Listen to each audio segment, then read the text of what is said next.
usapan naman ngayon ay yung pag-assemble ng forma. Ito, sinabas na ito ng aking kasama. 12. Ngayon, kailangan natin dito ay 2x2, pinaka-frame. Pero paano tayo makakapag-frame? Ang i-deliver sa aking kahoy ay ito, 2x6. Yan. Ibig sabihin, gagayatin, titisisin. Pero bago tayo magpatuloy, paki-subscribe po sa mga bagong pa lang sa aking channel, paki-subscribe po. At paki-like na rin at paki-pindot na rin yung notification bell para patuloy po tayong update sa ating mga video gagawin. Paki-share na rin sa inyong mga kaibigan para kumalat yung ating video. Okay. Pupunta tayo ngayon doon sa Tistisan. Ang tawag doon sa English, mini sawmill ba yun? Tistisan ano? Ayun. Buti na lang mayroon akong mini sawmill. Mga tistisan, panggayad ng kahoy. Itong gagayatin. Ito na tayo. Dito tayo. Itong aking gamit na ito ay galing doon sa isang trabaho. Doon sa kung natatandaan nyo, doon sa seaside project sa may simbahan, sa dagat ito. Ngayon, kinuha ko muna dahil meron nga kami tatabasin ng kahoy. Ito yung ito naka-ano na siya, naka-set up na.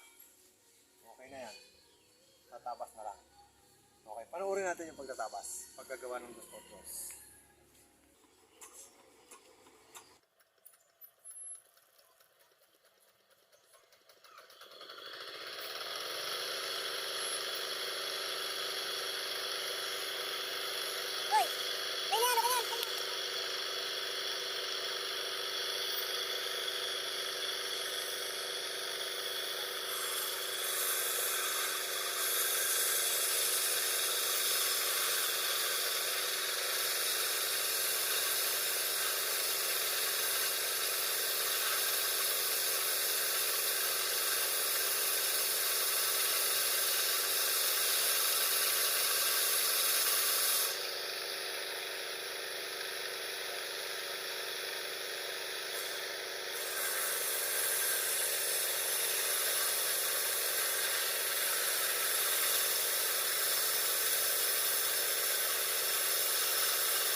Ayan guys, yung ano, ito yung 2x2.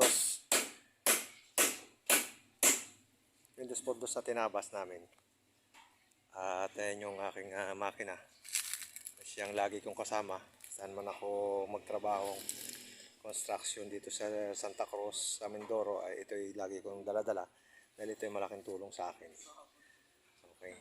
Guys, huwag niyo kalimutan mag-like and subscribe sa aking YouTube channel, Nilupit Malo. At tingnan natin yung formang na-assemble. Ayan o. Ayan na yung forma. Nakailan ka na? 1, 2, 3, 4. May luma tayong kasama, no? 1, 2, 3, 4, 5. At yan yung ano,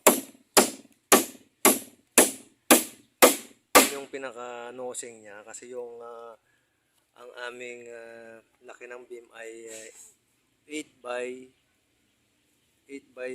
30. 8 by 30 plus 4 yung slab. 4 bali ano, 8 by 40.